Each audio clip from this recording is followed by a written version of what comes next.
So hello everyone, welcome to my channel commerce notes. आज हम इस वीडियो में फाइनेंशियल मैनेजमेंट जो आपका बीकॉम 6th सेमेस्टर का सब्जेक्ट है उसके सेक्शन बी के कुछ most important repeated question 15 marks के अकॉर्डिंग करने जा रहे हैं। इस वीडियो में हम देखेंगे कि थ्योरेटिकल पॉइंट ऑफ व्यू से आपको सेक्शन बी में क्वेश्चन आंसर्स पूछे जाते हैं, ठीक है, प्रैक्टिकल्स भी पूछे जाते हैं और थ्योरेटिकल पॉइंट ऑफ व्यू से भी आपको क्वेश्चन आते हैं। तो ऐसे कौन से क्वेश्चंस हैं जो आपको करके जाने हैं, ठीक है, जो कि बहुत बार रिपीट हुए हैं, स्टेटमेंट बेस्ड भी हैं कुछ और कुछ डायरेक्ट क्वेश्चंस है। तो ये आपको ये इंश्योर कर लेना है कि आपको ये आपने कर लिए हों, ठीक है। सेक्शन ए के इंपॉर्टेंट क्वेश्चन आंसर्स हमने ऑलरेडी किए हैं इस चैनल पे। इनफैक्ट इस सब्जेक्ट से रिलेटेड जो भी थ्योरेटिकल पॉइंट ऑफ व्यू से आपको इंपॉर्टेंट क्वेश्चन आंसर्स बनते हैं, चैप्टर वाइज हो चाहे वो सेक्शन वाइज हो, वो हम कर रहे हैं। कुछ क्वेश्चन आंसर्स हमने किए हैं। तो आपको क्या करना है, इस वीडियो के डिस्क्रिप्शन में प्लेलिस्ट मिल जाएगी, वहाँ से जाके आपको उसको पूरा देख लेना है। एंड वीडियोज़ आप देखते हो तो लाइक करो, शेयर करो, सो दैट आपके रिस्पॉन्स के बेसिस पे इसका सेक्शन सी भी आए। एंड टेलीग्राम का लिंक इस वीडियो के डिस्क्रिप्शन में है, तो आप उसको ज्वाइन कर सकते हो। और अगर किसी को ये थ्योरेटिकल पॉइंट ऑफ व्यू से जो भी इंपॉर्टेंट क्वेश्चन आंसर्स हैं, इनके थ्योरी नोट्स चाहिए, तो आप क्या है टेलीग्राम पे मैसेज कर सकते हो, आपको क्या है वहाँ पे डिटेल प्रोवाइड कर दी जाएंगी। तो स्टार्ट करते हैं। इसको करना सेक्शन बी हम यहाँ पे कर रहे हैं, ठीक है। तो सबसे पहला क्वेश्चन है आपका, maximisation of profit is regarded as the proper objective of investment decision, but it is not as exclusive as maximising share holders wealth. Comment. तो ये क्वेश्चन आया हुआ है आपको, ठीक है। तो इस क्वेश्चन को कैसे हमने करना है वो हम यहाँ पे देखेंगे। तो देखो, ये जो क्वेश्चन है ना, ये हमें क्या बोल रहा है कि आपको बेसिकली इसमें ये समझना है कि क्या डिफरेंस है profit maximisation and share holders wealth maximisation. इन दोनों कंसेप्ट में क्या डिफरेंस है, ये आपको क्या है इस क्वेश्चन के थ्रू बताना है। तो सबसे पहले हम देखते हैं भाई प्रॉफिट मैक्सिमाइजेशन क्या होता है। Profit maximisation means earning the highest possible profit in short run, ठीक है। प्रॉफिट मैक्सिमाइजेशन का मतलब क्या, आप कोई भी एक्टिविटी कर रहे हो, आपका बस यही मेन मोटिव है कि इससे क्या है प्रॉफिट हमें कमाना है, एंड मतलब शॉर्ट रन में जितना जल्दी हो सके आप प्रॉफिट कमाओ, ठीक है। ये एक क्या है ट्रेडिशनल गोल है बिजनेस का। एग्जाम्पल, एक कंपनी है ट्राई कर रही है कि कट करो यार कॉस्ट को और इंक्रीज करो प्राइस, सो दैट आपको प्रॉफिट क्या हो, ज़्यादा हो। तो डेफिनेटली ये क्या है प्रॉफिट मैक्सिमाइजेशन कंपनी का गोल होता है। पर इसकी लिमिटेशन की बात करें तो देखो, सबसे पहले इसने इग्नोर किया रिस्क को। एक कंपनी है, हो सकता है वो क्या है रिस्की डिसीजन ले ले, मतलब सिर्फ अपने प्रॉफिट को बढ़ाने के लिए वो रिस्की डिसीजन ले ले। तो रिस्क फैक्टर तो देखा ही नहीं इन्होंने, सिर्फ बोला कि प्रॉफिट बढ़ाने हैं। फिर शॉर्ट टर्म फोकस है, इसने ये नहीं देखा कि फ्यूचर में क्या इंपैक्ट पड़ेगा हमारे आज के डिसीजन का, लॉन्ग टर्म ग्रोथ में क्या इफेक्ट पड़ेगा। बस नहीं, आपको ऐसे डिसीजन लेने हैं जो शॉर्ट टर्म में प्रॉफिट को आपके इंक्रीज करें। तो इसने शॉर्ट टर्म फोकस्ड है ये। इसने इग्नोर किया स्टेक होल्डर्स को, जो भी इंटरेस्टेड पार्टीज़ हैं, है ना, एम्प्लॉयज़, कस्टमर्स, इन्हें क्या है उन्होंने कंसिडर नहीं किया। बस प्रॉफिट, बिजनेस का जो मेन गोल है प्रॉफिट बढ़ाओ बिजनेस के लिए। नेक्स्ट है मैनिपुलेशन पॉसिबल हो सकती है, जैसे प्रॉफिट है उसे आप हो सकता है ज़्यादा शो करो, ठीक है, सो दैट क्या है कहीं ना कहीं लोग अट्रैक्ट हो आपके कंपनी में इन्वेस्ट करें, ठीक है। अब देखते हैं what is share holders wealth maximisation, इसका क्या मतलब होता है। दिस मीन्स इंक्रीज करनी है आपको value of share holders investment. जो भी शेयर होल्डर की इन्वेस्टमेंट है, दैट मीन्स जो शेयर्स हैं उनकी क्या आपको वैल्यू बढ़ानी है कंपनी के अंदर ओवर द लॉन्ग टर्म, ठीक है। एंड कैसे पता लगेगा भाई शेयर प्राइस अगर बढ़ रहा है तो मतलब कि जो शेयर की वैल्यू वो बढ़ रही है, ठीक है। ये कंसिडर करता है, इसे कंसिडर किया जाता है एक मॉडर्न और बेटर गोल एक फाइनेंशियल मैनेजमेंट में, ठीक है। फाइनेंशियल मैनेजमेंट बोलता है कि ये आज की डेट में क्या एक बेटर गोल है। इसके अंदर आप लॉन्ग टर्म प्लानिंग देखते हो, रिस्क को कंसिडर करते हो, ठीक है, एंड बिजनेस राइट वे से करते हो। फ्यूचर इन्वेस्टमेंट डिसीजन क्या है आप यहाँ पे ध्यान में रखते हो। तो अगर हम कंक्लूजन देखें तो प्रॉफिट मैक्सिमाइजेशन एक इंपॉर्टेंट चीज़ है, but it is not the ultimate goal. पर ये बोल दे कि यही प्रॉफिट मैक्सिमाइजेशन ही एक मेन गोल होता है, तो नहीं। अल्टीमेट गोल या फिर ओनली यही गोल है ये नहीं बोल सकते हम। मेन ऑब्जेक्टिव है जो वो क्या हो सकता है आपका शेयर होल्डर की वेल्थ मैक्सिमाइज करो, बिकॉज इससे ना ये इंश्योर रहेगा कि आपका जो बिजनेस है वो क्या है सस्टेनेबल है, सस्टेनेबली ग्रोथ कर रहा है, एथिकल प्रैक्टिस हो रही है, लॉन्ग टर्म सक्सेस हो रही है। तो ये था ये क्वेश्चन। अब ये क्वेश्चन हमने 15 मार्क्स में ना इस चैनल पे ऑलरेडी किया है, तो आप देख सकते हो। ये एक रिवीजन टाइप वीडियो है, तो आपको क्या है ये उस अकॉर्डिंग लेनी है। बट अगर डिटेल में देखना है तो आपको ये क्वेश्चन हमने ऑलरेडी किया है, जहाँ पे हमने पूरा डिटेल इनका डिफरेंस भी किया है दोनों का, ठीक है। फिर आपका नेक्स्ट क्वेश्चन है, what do you understand by finance function, discuss objectives and scopes of finance function. तो फाइनेंस फंक्शन क्या होता है आपको वो बताना है, एंड उसके स्कोप्स एंड ऑब्जेक्टिव बताने हैं कि फाइनेंस फंक्शन के स्कोप और ऑब्जेक्टिव क्या है। तो इस क्वेश्चन में बेसिकली आपको फाइनेंस फंक्शन के बारे में और कौन कौन सी एक्टिविटीज़ होती हैं रिलेटेड टू मैनेज करना मनी को, फाइनेंस फंक्शन क्या हो गया, फाइनेंस को मैनेज करना, उससे रिलेटेड जो भी एक्टिविटी है वो क्या हो रहे हैं कि फाइनेंस फंक्शन परफॉर्म कर रहे हो आप। सबसे पहले देखते हैं फाइनेंस फंक्शन क्या होता है। तो finance functions refers to planning, organising, controlling and monitoring financial activities of the organisation. Finance function का मतलब प्लान करना, ऑर्गेनाइज करना, कंट्रोल करना और मॉनिटर करना, किसको, अपनी फाइनेंशियल एक्टिविटी को, मनी रिलेटेड एक्टिविटीज़ को अपनी ऑर्गेनाइजेशन के अंदर। अच्छा, इसमें क्या डील करते हैं हम, किन किन के साथ डील करते हैं, कैश फ्लो के साथ, जो भी इन्वेस्टमेंट डिसीजन ले रहे हैं उसके साथ, बजटिंग के साथ, प्रॉफिट को मैनेज करो, लॉसेस को कम करो, ठीक है। तो ये सारी चीज़ें क्या हम यहाँ पे ध्यान में रखते हैं। ऑब्जेक्टिव्स क्या होते हैं हमारे, इससे ये इंश्योर होता है कि भाई अवेलेबल हो जाएंगे फंड्स आपके पास। फाइनेंस फंक्शन अगर आप करते हो तो इसका ये मकसद होता है कि इंश्योर हो जाए कि अवेलेबिलिटी ऑफ फंड आपके पास है। मेक श्योर करना कि जो कंपनी है उसके पास इनफ मनी है कि वो डेली ऑपरेशंस अपने कर पा रही है। यूज़ फंड्स वाइजली, एलोकेट करते हो आप मनी प्रॉपरली अपने प्रॉफिटेबल प्रोजेक्ट्स में। मैक्सिमाइज शेयर होल्डर वेल्थ, इससे इंक्रीज़ होता है मार्केट वैल्यू शेयर की, ठीक है, क्योंकि आपने क्या है गुड फाइनेंशियल डिसीजन लिए हैं। कंट्रोल कॉस्ट, एक्सपेंसेस लो रहते हैं आपके, प्रॉफिट हाई होते हैं इससे अगर आप फाइनेंशियल फंक्शन कर रहे हो, फाइनेंस फंक्शन कर रहे हो। नेक्स्ट है इंश्योर फाइनेंशियल स्टेबिलिटी, ये मेंटेन करता है बैलेंस बना के रखता है इनकम एंड एक्सपेंसेस के बीच में। अब स्कोप की बात करें तो देखो इन्वेस्टमेंट डिसीजन, इसके अंदर क्या क्या स्कोप आते हैं। फाइनेंस फंक्शन परफॉर्म कर रहे हो तो क्या क्या करोगे, इन्वेस्टमेंट डिसीजन लोगे, फाइनेंसिंग डिसीजन लोगे एंड डिविडेंड डिसीजन लोगे, लिक्विडिटी मैनेजमेंट भी देखोगे, रिस्क मैनेजमेंट भी देखोगे। तो पढ़ लेते हैं इसको। इन्वेस्टमेंट डिसीजन में आप चूज़ करते हो कि कहाँ पे इन्वेस्ट करें सो दैट हमें बेटर रिटर्न मिले।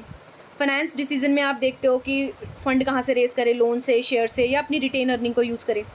डिविडेंड डिसीजन में देखते हो कि कितना प्रॉफिट शेयर होल्डर को देना है एज अ डिविडेंड, कितना अपने पास रखना है। लिक्विडिटी मैनेजमेंट में ये देखना है कि भाई कैश अवेलेबल हो जाए डे टू डे एक्टिविटी के लिए। रिस्क मैनेजमेंट में आप देखते हो कि भाई आइडेंटिफाई करना है, मैनेज करना है फाइनेंशियल रिस्क को। तो इन शॉर्ट हम ये बोल सकते हैं कि जो फाइनेंस फंक्शन है वो क्या है, बेसिकली मनी मैटर्स को अच्छे से यूज़ करना, मनी मैटर्स को अच्छे से बेसिकली करना, जो भी मनी से रिलेटेड मैटर्स हैं उनको प्रॉपर तरीके से काम करो सो दैट डिसीजन क्या आपके अच्छे हों और ग्रोथ रहे, उससे कंपनी की स्टेबिलिटी हो और वेल्थ क्रिएशन हो। फिर आपका नेक्स्ट क्वेश्चन है, the modern approach to corporate finance is an improvement over traditional approach, comment. तो स्टार्ट करते हैं इसका आंसर। ये जो क्वेश्चन है ना ये हमने डिटेल में किए हुए हैं एक बार, तो आपको वो देख लेना है, ये रिवीजन वीडियो है तो उस अकॉर्डिंगली आपको क्या है जस्ट ये देख लेना है कि हाँ भाई ये वाले क्वेश्चन आपने किए हो, ठीक है, और लाइक कर देना है। ये जो क्वेश्चन है इसमें आपको दो अप्रोचेस बतानी है, ठीक है, कि बिजनेस की मनी को हैंडल करने के दो अप्रोचेस होते हैं, एक ट्रेडिशनल अप्रोच है, एक मॉडर्न अप्रोच है, ठीक है, कॉर्पोरेट फाइनेंस में। तो चलिए स्टार्ट करते हैं स्टेप बाय स्टेप। सबसे पहला है ट्रेडिशनल अप्रोच। ये एक ओल्ड अप्रोच है, इसमें फोकस करते हो कि ओनली हमें ना रेस करना है फंड, मनी को। मेजर सोर्स क्या होता है, शेयर्स या डिबेंचर्स या लोन। ये इग्नोर करता है कि how the money is used, इसमें ये नहीं देख रहे कि मनी को यूज़ कैसे करना है, सिर्फ देख रहे हैं मनी को लाना कहाँ से है, रेस कैसे करना है। इसमें टेंशन नहीं दी जा रही है रिस्क फैक्टर को, टाइम वैल्यू ऑफ मनी को इग्नोर किया जाता है यहाँ पे और रिटर्न्स को भी, ठीक है। पहले यूज़ होता था ये मेथड। एग्जाम्पल देखो, जैसे एक कंपनी है उसने रेस किए 5 लाख इशू करके शेयर्स, बस दैट्स इट, हो गया। No planning about where and how to use, ये नहीं आगे हम इसमें इंक्लूड करते कि कहाँ और कैसे इसको यूज़ किया जाएगा। पर जो मॉडर्न अप्रोच है ये एक और बेटर अप्रोच है, स्मार्ट वे है। ये फोकस करता है कि यार रेस तो करना है फंड, बट ये भी देखो कि उसको यूज़ कैसे करेंगे एफिशिएंटली। फोकस यही है कि जैसे भी यूज़ करो बस मैक्सिमाइज हो जाए शेयर होल्डर की वेल्थ। इसमें हम कंसिडर करते हैं investment decision, where to invest, कहाँ इन्वेस्ट करें। फाइनेंस डिसीजन भी देखते हैं कि मनी को रेस कैसे करना है। डिविडेंड डिसीजन भी लेते हैं कि कितना प्रॉफिट अपनी कंपनी में रखना है और कितना प्रॉफिट शेयर होल्डर्स को दे देना है। और इसमें हम risk, return, time value of money तीनों को ध्यान में रखते हैं। एग्जाम्पल, एक कंपनी है उसने रेस किए 5 लाख एंड उसने इन्वेस्ट किया उसको प्रोजेक्ट में जो कि 15% उसे रिटर्न दे रहा है 3 साल में। तो उन्होंने इन सबको देखा, उसका रिस्क फैक्टर देखा, फ्यूचर में कितना उनको कैश इनफ्लो होगा ये देखा एंड उसके बेसिस पर डिसीजन लिया। तो मेजर डिफरेंस आप देख सकते हो दोनों में। फोकस ट्रेडिशनल अप्रोच का रहता है कि रेस करना है फंड ओनली।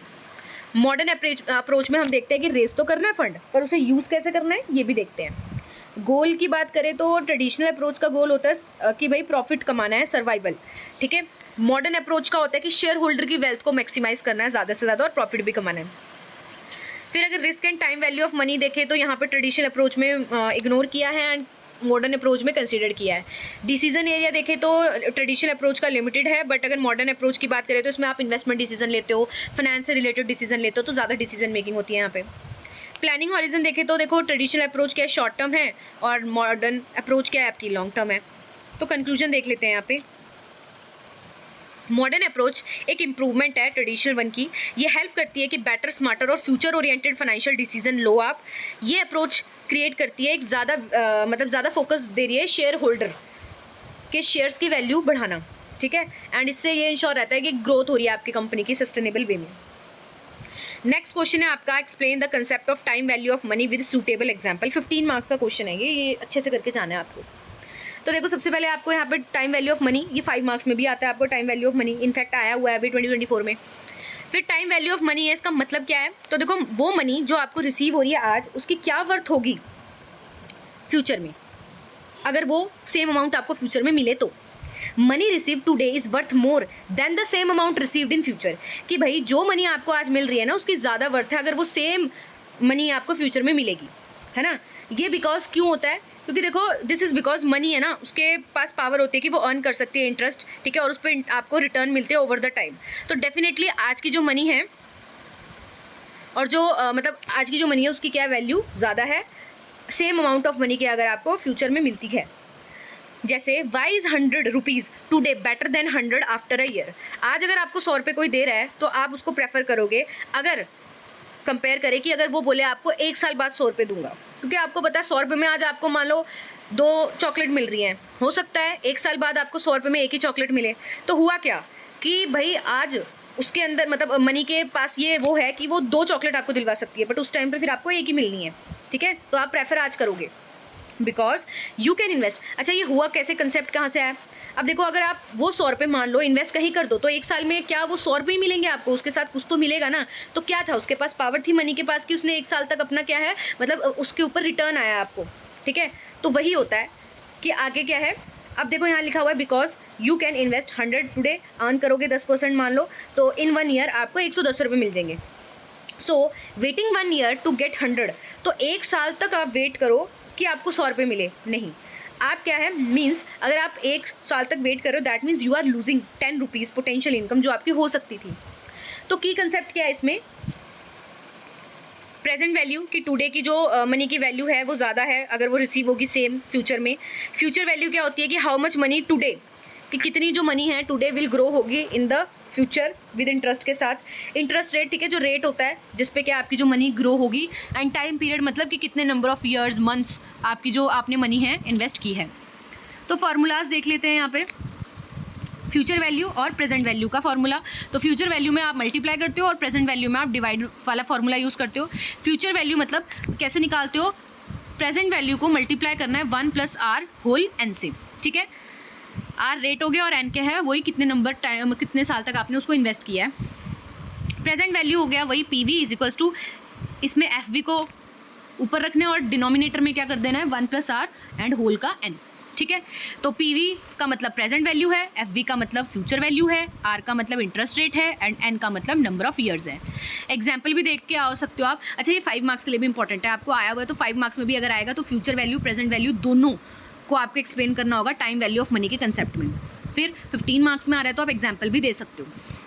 एग्जाम्पल है फ्यूचर वैल्यू का, मान लो आपने 1000 रुपये टुडे इन्वेस्ट किया, 10% इंटरेस्ट है उस पर एंड 2 ईयर के लिए आपने इन्वेस्ट किया। तो फ्यूचर वैल्यू मुझे देखनी है कि भैया आज इन्वेस्ट कर रहे हैं हम, फ्यूचर में क्या है इसकी वैल्यू। तो 1000 मल्टीप्लाई वही 1 + रेट कितना है 10% है 0.10 हो गया एंड कितने साल के लिए इन्वेस्ट करना था 2, तो होल की पावर 2, ठीक है। तो 1000 कैलकुलेटर तो आपको मिले होते हैं तो बस उसको कैलकुलेट कर दो, ठीक है। सो योर मनी बिकम, तो आपकी जो मनी है वो कितनी बन जाएगी 1210 और थी कितनी 1000, ठीक है। तो अब देख लो कि आज की वैल्यू और फ्यूचर वैल्यू क्या है उसकी।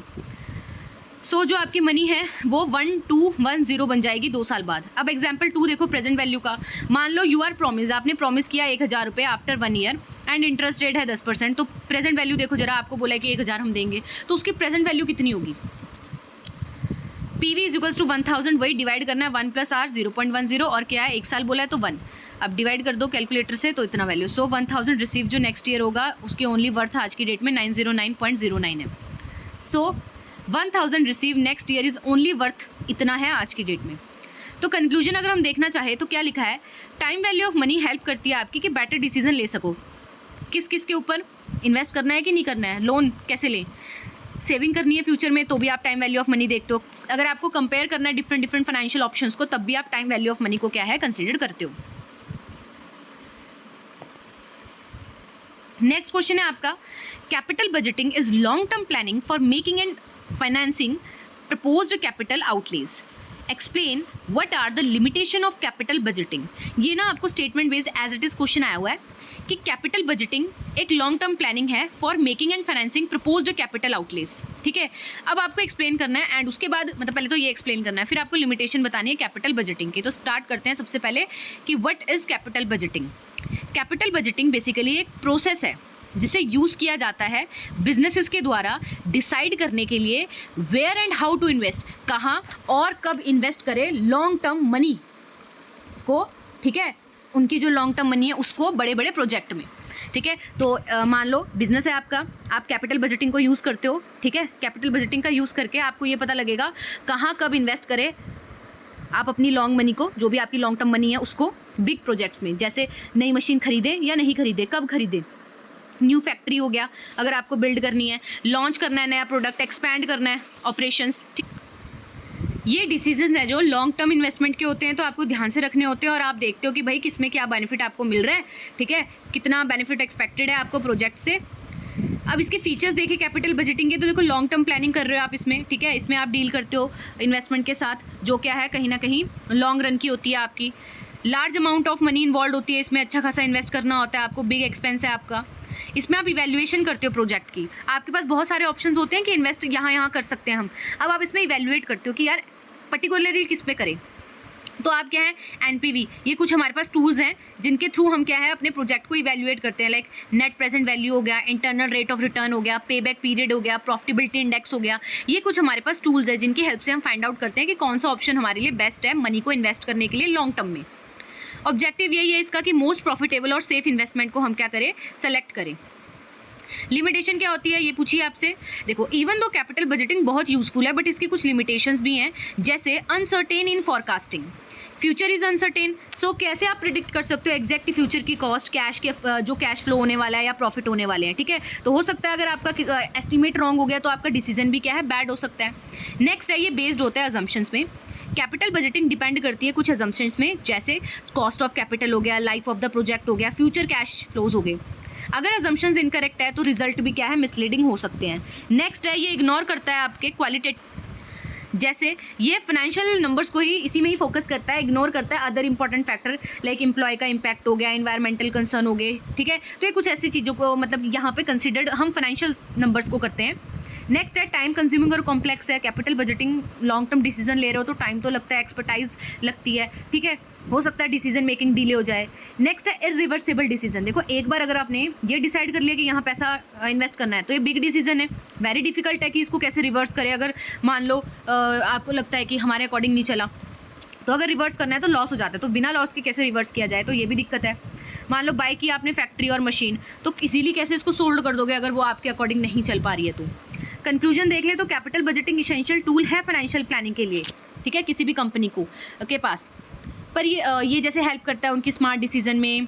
ठीक है, ये मतलब कि बिजनेस को प्रॉपरली क्या है इनकी इससे हेल्प मिलती है। हाउएवर अगर क्या है मतलब कुछ अजम्पशंस पे बेस्ड है तो वो सारी चीज़ें भी आपको देखनी है। नेक्स्ट क्वेश्चन है आपका, Don't let the wealth of shareholders go down. This statement refers to taking right decision and achieving objective of financial management. Elaborate on such decision and objective. इसमें आपको ना बेसिकली बताना है कि जो मेन गोल होता है ना फाइनेंशियल मैनेजमेंट का, वो ये होता है कि प्रोटेक्ट करो और इंक्रीज करो वेल्थ शेयर होल्डर की। शेयर्स के जो वैल्यू है उसको बढ़ाओ। ऐसा नहीं है कि शेयर की वैल्यू को जो वैल्यू है वो गिर रही है। ठीक है, ऐसा नहीं है, बल्कि तुम्हें प्रोटेक्ट करना है और इंक्रीज जो करनी है उस वो जो शेयर है उसकी वैल्यू। ठीक है, वेल्थ ऑफ शेयर होल्डर्स बढ़ानी है आपको। ठीक है, अब आगे देखते हैं इसको। सबसे पहले देखते हैं कि what is share holders wealth, क्या होती है। शेयर होल्डर वेल्थ मीन्स जो मार्केट वैल्यू है कंपनी के शेयर्स की। अगर कंपनी है वो गुड प्रॉफिट कमा रही है, डिविडेंड दे रही है, कंसिस्टेंटली ग्रो हो रही है, तो उसका जो शेयर का प्राइस है वो बढ़ता है। शेयर होल्डर क्या है, शेयर होल्डर्स क्या होते हैं, वेल्दी बनते हैं, वेल्दियर बनते हैं। ऑब्जेक्टिव क्या होता है फाइनेंशियल मैनेजमेंट का, देखो प्रॉफिट मैक्सिमाइजेशन की अर्न करना है हमें प्रॉफिट जितना पॉसिबल हो। ठीक है, पर शॉर्ट टर्म गोल है। वेल्थ मैक्सिमाइजेशन क्या है, मेन गोल है जिसमें हम फोकस करते हैं कि लॉन्ग टर्म वैल्यू बढ़ाए कंपनी की, सस्टेनेबल ग्रोथ हो, हाई शेयर्स प्राइस हो हमारे। ठीक है, रिलायबल होता है ये क्योंकि आप इसमें क्या ओवरऑल सब कुछ देख रहे हो। साउंड इन्वेस्टमेंट डिसीजन देखते हो आप, इन्वेस्ट करोगे प्रॉफिटेबल प्रोजेक्ट में जो कि लॉन्ग टर्म में भी फ़ायदा देंगे आपको, गुड रिटर्न देंगे। एफिशिएंट फाइनेंसिंग डिसीजन लेते हो आप, राइट मिक्स देखते हो कि कितना डेट कितना इक्विटी होना चाहिए, लो कॉस्ट ऑफ कैपिटल देखते हो एंड रिड्यूस करते हो अपना financial risk. Proper dividend decision लेते हो आप इसमें, ठीक है, कि कितना पे करना है, कितना रिटेन रखना है। लिक्विडिटी मैनेजमेंट देखते हो इंश्योर करने के लिए कि भाई कैश हो हमारे पास इनफ बिजनेस के पास, सो दैट वो शॉर्ट टर्म नीड्स को फुलफिल कर लें। अब देखते हैं improvement of right decision in financial management. देखो अगर रॉन्ग डिसीजन है उससे रिड्यूस हो जाएंगे प्रॉफिट और ब्रिंग डाउन होती है शेयर होल्डर जो है उनकी वेल्थ, या फिर ये कह ले शेयर का प्राइस। पूरी इन्वेस्टमेंट डिसीजन अगर आपने ले लिया, टू मच डेट आ जाएगा, इग्नोर कर रहे हो आप, फिर जो शेयर की वैल्यू है उससे क्या है वो शेयर की वैल्यू डाउन जाएगी, कंपनी की इमेज और वैल्यू क्या है दोनों क्या है डाउन जाती है। सो राइट फाइनेंशियल डिसीजन क्या है आपकी हेल्प करता है कि आप मैक्सिमाइज कर सको वैल्यू को, बढ़ा सको वैल्यू को, रिस्क को कम कर सको एंड शेयर होल्डर है जो उसको कॉन्फिडेंट में ले सको, कॉन्फिडेंस में ले सको, वो कॉन्फिडेंट रहे और हैप्पी रहे। कंक्लूजन देख लेते हैं। तो जो स्टेटमेंट थी कि don't let the wealth of share holders go down, ये हमें ये बताती है कि रियल गोल आपका फाइनेंशियल मैनेजमेंट का है कि आपको इस तरीके से डिसीजन लेना है कि आपकी बढ़े वैल्यू शेयर्स की, शेयर कंपनी के शेयर्स की, ठीक है, and wealth of its owner जो शेयर होल्डर हैं। गुड प्लानिंग करोगे, स्मार्ट इन्वेस्टमेंट करोगे, केयरफुली यूज़ करोगे मनी को, तो इंश्योर रहेगा कि शेयर होल्डर की वैल्यू है जो शेयर होल्डर की वैल्यू जो वेल्थ है वो बढ़ रही है और शेयर्स की वैल्यू बढ़ रही है। नेक्स्ट है आपका question define financial management, scopes बताने हैं एंड ऑब्जेक्टिव्स बताने हैं फाइनेंशियल मैनेजमेंट के। तो ये क्वेश्चन हमने ना डिटेल में किया है, अभी हम यहाँ एक बार देख लेते हैं, बट ये हमने किया है क्योंकि ये सबसे मतलब 15 मार्क्स का एक फर्स्ट चैप्टर से आपको डिटेल क्वेश्चन बनता है। ये चैप्टर किया है हमने फर्स्ट वाला, थ्योरेटिकल पॉइंट ऑफ व्यू से जितने भी क्वेश्चन आए तो वो आप देख लेना, वहाँ आपको सारे क्वेश्चन मिल जाएंगे इसके। तो फाइनेंशियल मैनेजमेंट का मतलब वही कि मैनेज करना मनी को बिजनेस की बेस्ट पॉसिबल वे में, इसमें प्लान करते हो, ऑर्गेनाइज करते हो, डायरेक्ट करते हो, कंट्रोल करते हो अपने फाइनेंशियल एक्टिविटी को, कैसे बाय करें एसेट, लोन कहाँ से ले, कितना क्या, ये सब देखते हो आप इसमें। ये हेल्प करता है कंपनी की कि फाइनेंशियल डिसीजन अच्छे से लो, रिसोर्स को अच्छे से यूज़ करो, बिजनेस गोल को अचीव करो उसके साथ। स्कोप क्या होता है इसका, क्या क्या पढ़ते हो बेसिकली, किस इसके अंदर क्या क्या, इसका दायरा क्या है वो देखते हो। तो जितने चैप्टर हैं आपके वो सारे इसका स्कोप है। इन्वेस्टमेंट डिसीजन हो गया, फाइनेंसिंग डिसीजन हो गया, डिविडेंड डिसीजन हो गया, वर्किंग कैपिटल मैनेजमेंट हो गया, ये आपके चैप्टर ही हैं सारे, ठीक है। तो इन्वेस्टमेंट डिसीजन जिसमें हम कैपिटल बजटिंग देखते हैं कि कहाँ इन्वेस्ट करें, ठीक है। फाइनेंसिंग डिसीजन कहाँ से लाए पैसा, डिविडेंड डिसीजन प्रॉफिट आया है तो कितना देना है, कितना रिटेन रखना है। वर्किंग कैपिटल मैनेजमेंट मतलब इतना पैसा होना चाहिए डे टू डे एक्सपेंसेस को मीटअप करने के लिए। ऑब्जेक्टिव क्या होते हैं भाई, प्रॉफिट बढ़ाना है, at the same time wealth maximisation भी करनी है, क्योंकि प्रॉफिट तो होना चाहिए ना, ठीक है। तो प्रॉफिट बढ़ाना है, वेल्थ मैक्सिमाइज करनी है, जो आपके फंड है उसको प्रॉपर यूटिलाइज करना है और रिस्क को मैनेज करते हुए चलना है, और लिक्विडिटी को तो इंश्योर करना ही है आपको। तो सिंपल वर्ड में यही बोल सकते हैं कि financial management is all about using money smartly, कि स्मार्टली करना है भाई मनी यूज़ हमने, सो दैट बिजनेस ग्रो हो एंड फाइनेंशियली हेल्दी रहे, ठीक है। नेक्स्ट क्वेश्चन है आपका, आपको कंपैरेटिव इवैल्यूएशन देना है वेरियस मेथड्स का जो कि आपके पास होते हैं अपनी फाइनेंशियल रिक्वायरमेंट्स जो आपकी बिजनेस की होती हैं उसको मीटअप करने के लिए। तो बेसिकली सोर्सेज ऑफ फाइनेंस आपको बताने हैं और उनका कंपैरेटिव इवैल्यूएशन आपको करना है कि आपके पास कौन कौन से मेथड्स हैं जो आपके लिए खुले हुए हैं, आपके जो बिज़नेस की फाइनेंशियल रिक्वायरमेंट को फुलफिल करते हैं। तो देखो हर बिज़नेस को ना पैसे की ज़रूरत होती है अलग अलग पर्पज़ के लिए, जैसे नया प्रोजेक्ट लॉन्च करना है, खोलना है, मशीन लेनी है, डेली ऑपरेशंस को डेली ऑपरेशन के लिए पैसा चाहिए, ठीक है। तो बहुत सारे मेथड्स हैं, आप मनी को अरेंज कर सकते हो अलग अलग मेथड से एक बिज़नेस। वन बाय वन देखते हैं। पहला इक्विटी शेयर्स, ओनरशिप फाइनेंसिंग कहते हैं जिसको। इसमें क्या कर रहे हो, पैसे को आप रेज कर रहे हो इशू करके अपनी कंपनी के शेयर्स पब्लिक को। ओनरशिप क्या है, share holders part of owner बन जाते हैं आपकी कंपनी के। रिटर्न इसमें डिविडेंड के तौर पे देते हो आप, ठीक है। एडवांटेज मतलब क्या है कि रीपे करने की ज़रूरत नहीं है मनी, फिक्स्ड ऑब्लिगेशन नहीं है। डिसएडवांटेज क्या है, प्रॉफिट को शेयर करना पड़ेगा, कंट्रोल आपका डाइल्यूट होगा। सेकंड ऑप्शन है आपके पास प्रेफरेंस शेयर्स। शेयर्स वो शेयर्स जो क्या है फिक्स्ड डिविडेंड आपको देना पड़ता है जिसमें, ठीक है। ओनरशिप यहाँ पे कोई वोटिंग राइट्स नहीं होते यूजुअली। रिटर्न इसमें फिक्स्ड आपको देना पड़ता है। एडवांटेज क्या है, लेस रिस्की है दैन इक्विटी फॉर इन्वेस्टर से, पर डिसएडवांटेज क्या है, डिविडेंड आपको पे करना ही करना पड़ेगा, इवन आपके प्रॉफिट क्या है कम ही क्यों ना हो। फिर आता है डिबेंचर्स, डेट फाइनेंसिंग। मीनिंग क्या है इसका, बोरो कर रहे हो मनी पब्लिक से इशू करके डिबेंचर सर्टिफिकेट्स। ओनरशिप ऐसे कोई डाइल्यूट नहीं होती है इसमें, बोरोइंग है ये आपकी, पर फिक्स्ड इंटरेस्ट आपको देना पड़ता है, ठीक है। एडवांटेज क्या है, कोई कंट्रोल नहीं है आपकी कंपनी में, कोई कंट्रोल नहीं होगा, और टैक्स डिडक्टेबल इंटरेस्ट होता है ये। डिसएडवांटेज है भाई रीपे तो करना पड़ेगा प्रिंसिपल भी, एंड फिर इंटरेस्ट आपको टाइम टू टाइम तो देना ही है। फिर बैंक लोन है जिसमें बोरो करते हो मनी बैंक से शॉर्ट टर्म या फिर लॉन्ग टर्म के लिए। ओनरशिप, इसमें कोई ओनरशिप इन्वॉल्व नहीं होती है, बट रिटर्न जो है रेगुलरली पे करना पड़ता है आपको इंटरवल पे।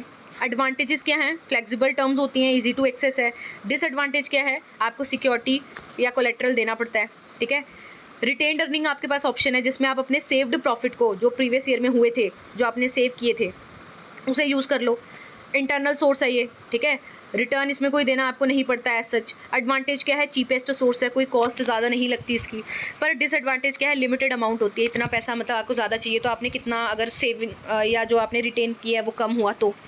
फिर नेक्स्ट ऑप्शन है ट्रेड क्रेडिट। बाय करो गुड सर्विसेज को, ठीक है, आज और पे करो बाद में, तो इसमें भी कोई रिटर्न नहीं देना पड़ता, इजी है, क्विक है, पर शॉर्ट टर्म के लिए मिलता है। तो ये कंपैरेटिव इवैल्यूएशन आप देख सकते हो। इक्विटी शेयर में ओनरशिप हो गया, रीपेमेंट हो गया, रिस्क लेवल हो गया, कॉस्ट हो गया, मेथड्स के बेसिस पे कंपैरेटिवली आप इवैल्यूएशन यहाँ पे कर सकते हो। एक जगह मेथड लिखे हैं, एक जगह ownership, repayment, risk level, cost, ठीक है। तो ये आप कंपैरेटिवली देख सकते हो। कंक्लूजन आप देख लो, एक गुड बिजनेस है सेलेक्ट करेगा बेस्ट मिक्स सबका, ठीक है, अलग अलग मेथड्स का। डिपेंड करता है कि कितनी मनी चाहिए, कब चाहिए, किसके लिए चाहिए, ठीक है, किस कॉस्ट पे चाहिए, तो इसके बेसिस पे आप सिलेक्ट करते हो। नेक्स्ट है कंपैरेटिव डिस्क्रिप्शन देनी है various methods of ranking investment proposal. Very very important question answer for your exam, ठीक है, बहुत ज़्यादा इंपॉर्टेंट है ये। बिजनेस है, देखो उसके पास मल्टीपल इन्वेस्टमेंट अपॉर्चुनिटीज़ होती है ना, बट मनी तो लिमिटेड है। अब वो क्या करेगा? उसको देखना पड़ेगा कि भाई रैंक करेगा, कंपेयर करेगा कि कौन सा प्रपोजल उसको चूज़ करना चाहिए जो कि उसको क्या है प्रॉफिटेबल लगे, ज़्यादा प्रॉफिट दे, बेनिफिशियल हो उसके लिए। तो उसके पास ना अलग अलग कैपिटल बजटिंग टेक्निक्स होती है जिसके थ्रू वो कंपेयर कर सकता है और देख सकता है कि उसके लिए ऐसा कौन सा प्रोजेक्ट है जिसमें प्रॉफिट अच्छा आएगा, रिटर्न अच्छा आएगा और रिस्क कम से कम होगा। तो मेथड्स देखते हैं। पहला है पे बैक पीरियड मेथड। क्या मतलब है इसका? कितना टाइम टेक होगा, कितना टाइम लगेगा रिकवर करने के लिए जो आपने ओरिजिनली इन्वेस्ट किया था अमाउंट उसको। एडवांटेज है सिंपल टू अंडरस्टैंड है, इजी टू कैलकुलेट है। डिसएडवांटेज क्या है? ये इग्नोर कर रहा है कैश फ्लो आफ्टर पे बैक जो होते हैं, एंड ये इग्नोर कर रहा है टाइम वैल्यू ऑफ मनी को। रैंकिंग रूल क्या होता है? शॉर्टेस्ट पे बैक पीरियड होगा उसी को हम बोलते हैं ये बेटर इन्वेस्टमेंट ऑप्शन है। नेक्स्ट मेथड है अकाउंटिंग रेट ऑफ रिटर्न। इसका क्या मतलब है? कंपेयर करते हैं इसमें हम एवरेज प्रॉफिट्स को एवरेज इन्वेस्टमेंट के साथ। एडवांटेज है ये अकाउंटिंग प्रॉफिट के बेसिस पे होता है, इजी टू कैलकुलेट है। डिसएडवांटेज है इग्नोर कर रहा है टाइम वैल्यू ऑफ मनी को, ठीक है, एंड एक्चुअल कैश फ्लो को। रैंकिंग क्या है? हायर AR होगा, जिसका ARR वो क्या है बेटर इन्वेस्टमेंट होगी। फिर आता है NPV, net present value. Net present value of cash inflow देखते हैं हम, present value of cash outflow मतलब इसमें कैसे होता है? प्रेजेंट वैल्यू है जो कैश इनफ्लोज की, उसमें से माइनस कर दो present value of cash outflow. Consider कर रहे हैं टाइम वैल्यू ऑफ मनी को। मेन एडवांटेज इसका ये है। डिसएडवांटेज क्या है? इसमें एस्टिमेट करना होता है आपको discount rate. And ranking rule इसका है हायर NPV होगा, बेटर इन्वेस्टमेंट होगा। फिर आता है internal rate of return IRR। इसमें हम डिस्काउंट रेट देखते हैं जिस पे क्या है NPV 0 हो, वो डिस्काउंट रेट। डिसएडवांटेज अगर एडवांटेज की बात करें पहले तो कंसीडर कर रहा है टाइम वैल्यू ऑफ मनी को और कैश फ्लोज को। डिसएडवांटेज की बात करें तो हो सकता है रॉन्ग रिजल्ट आ जाए अगर नॉन स्टैंडर्ड कैश फ्लोज हैं। रैंकिंग है हायर, IRR है तो बेटर इन्वेस्टमेंट होगी। फिर है प्रॉफिटेबिलिटी इंडेक्स, वो ratio of present value of inflows की to the present value of outflow, मतलब रेशो निकालनी है present value of inflow divided by present value of outflow. Advantage क्या है? यूजफुल है ये जब इन्वेस्टमेंट बजट्स आपके पास लिमिटेड है। और डिसएडवांटेज क्या है इसका? सिमिलर लिमिटेशन NPV जैसी जो अभी हमने पढ़ी। रैंकिंग रूल क्या होता है? अगर आपका जो प्रॉफिटेबिलिटी इंडेक्स ग्रेटर है 1 से तो एक्सेप्ट कर लो, हायर है तो बेटर इन्वेस्टमेंट ऑप्शन है। कंपैरेटिवली आप देख सकते हो मेथड्स है, टाइम वैल्यू ऑफ मनी को कौन कंसीडर करता है, ठीक है, कंसीडर्ड और कैश फ्लो या रैंकिंग रूल क्या है इनका, ये आपको यहाँ पे कंपैरेटिवली बताया है, देख सकते हैं आप। तो कंक्लूजन देखें हम यहाँ पे तो बेस्ट मेथड NPV होता है, ठीक है, क्योंकि ये मोस्ट एक्यूरेट रिजल्ट देता है, रियलिस्टिक रिजल्ट देता है।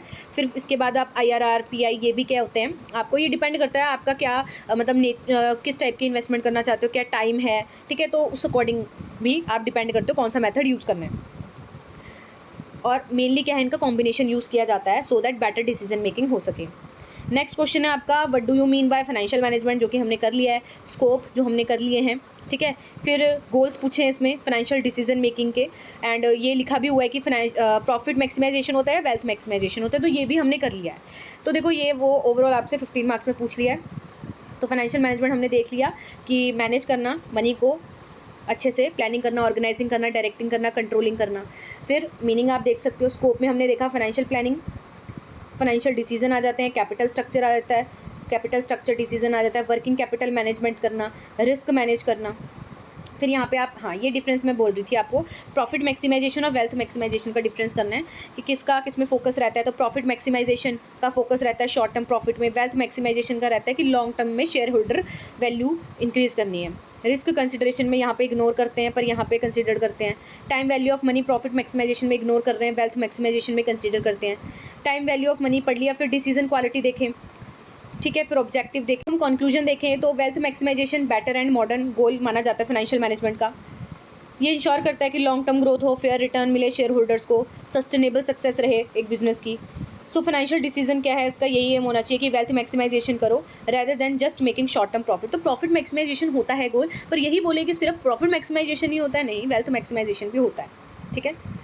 फिर आपका क्वेश्चन है कंपैरेटिवली डिस्क्रिप्शन देनी है आपको वेरियस मेथड्स की, रैंकिंग इन्वेस्टमेंट प्रपोजल के जो होते हैं। तो ये हमने अभी पढ़ लिया है, ठीक है। पे बैक पीरियड मेथड हो गया, फॉर्मूला देख लो। पे बैक पीरियड का कैसे फॉर्मूला है, ऊपर इनिशियल इन्वेस्टमेंट, नीचे annual cash flow, cash inflow. Decision rule अभी हमने पढ़ा और इसके एडवांटेजेस और डिसएडवांटेजेस यहाँ लिखे हुए हैं। नेट प्रेजेंट वैल्यू का फॉर्मूला आप देख सकते हो, डिसीजन रूल हमने देख लिया, IRR का मीनिंग और प्रॉफिटेबिलिटी इंडेक्स हमने देख लिया है, ठीक है। और इसका डिसीजन रूल भी देख लिया, कंपैरेटिव चार्ट ये हमने ऊपर देख लिया। तो ये क्वेश्चन देखो आपको रिपीट हुआ है, तो कंक्लूजन आप देख सकते हो। नेक्स्ट क्वेश्चन है कि अंडर व्हाट सर्कमस्टांसेस जो NPV है और IRR है ये कॉन्फ्लिक्टिंग रिकमेंडेशन दे सकते हैं, एंड कौन सा क्राइटेरिया फिर आप फॉलो करोगे इस सर्कमस्टांसेस में। तो ये क्वेश्चन आपको 1 से 2 बार आया है। तो सबसे पहले आपको ये बताना है कि किस किस केस में ये मतलब कॉन्फ्लिक्टिंग रिकमेंडेशन दे सकते हैं, ठीक है। तो नॉन कन्वेंशनल कैश फ्लोज हैं, अगर मान लो प्रोजेक्ट है उसके मल्टीपल चेंजेस हैं कैश फ्लोज में, ठीक है, तो IRR can give multiple values, while जो NPV है वो एक क्लियर आंसर देगा। डिफरेंट प्रोजेक्ट साइज़ है, मान लो व्हेन कंपेयर कर रहे हो प्रोजेक्ट को डिफरेंट साइज़ के, तो IRR सजेस्ट करेगा स्मॉलर प्रोजेक्ट को जिसमें हाई रिटर्न आ रहे हैं, वो बेटर होता है। बट NPV क्या है, वो शो करेगा कि जो लार्जर प्रोजेक्ट है वो क्या है, NPV शो करेगा larger project with a lower return add more value to overall, ठीक है। तो यहाँ पे मतलब कि कभी कभी क्या है, एक जो मेथड है वो कुछ और बोल रहा है, दूसरा कुछ और मेथड बोल रहा है। फिर है री इन्वेस्टमेंट अजम्पशन, IRR अज्यूम करता है री इन्वेस्टमेंट एट IRR रेट, जो कि हो सकता है, जैसे NPV अज्यूम करता है कि जो री इन्वेस्टमेंट है वो क्या है, at the companies cost of capital which is more practical, ठीक है। तो भाई क्या फॉलो करें, तो NPV के थ्रू हम जा सकते हैं, इस मेथड को फॉलो कर सकते हैं क्योंकि ये क्लियर और डायरेक्ट मेजर दे सकता है, आपको देता है, ठीक है। ये कंसिडर करता है एक्चुअल कॉस्ट ऑफ मनी को, ठीक है, रियलिस्टिक आपको आंसर देगा, एंड ये अवॉइड करेगा कन्फ्यूजन जो भी हो रही है, ठीक है। तो ये था क्वेश्चन, तो ये सारे थे हमारे क्वेश्चन, होप आपको समझ आए होंगे। अगर आपको ये समझ आए हैं तो लाइक करो, शेयर करो, सो दैट सेक्शन सी के भी हम इंपॉर्टेंट क्वेश्चन आंसर लाएं। एंड इससे पहले जो सेक्शन ए के किए हैं और चैप्टर वाइज क्वेश्चन आंसर्स किए हैं या फिर 15 मार्क्स के अकॉर्डिंग किए हैं वो भी देखने हैं। ये रिवीजन वाइज वीडियो थी, तो अगर डिटेल में देखना है तो आपको कुछ क्वेश्चंस मिल जाएंगे इस चैनल पे। एंड जो ये नोट्स हैं ये पेड होते हैं, तो अगर किसी को बाय करने हैं तो इस वीडियो के डिस्क्रिप्शन में टेलीग्राम है, उसका लिंक है, ज्वाइन करो, वहाँ आपको इन्फॉर्मेशन प्रोवाइड कर दी जाएंगी। तो मिलते हैं नेक्स्ट वीडियो में कुछ और इंपॉर्टेंट क्वेश्चन आंसर्स के साथ। तब तक के लिए thank you for watching this video.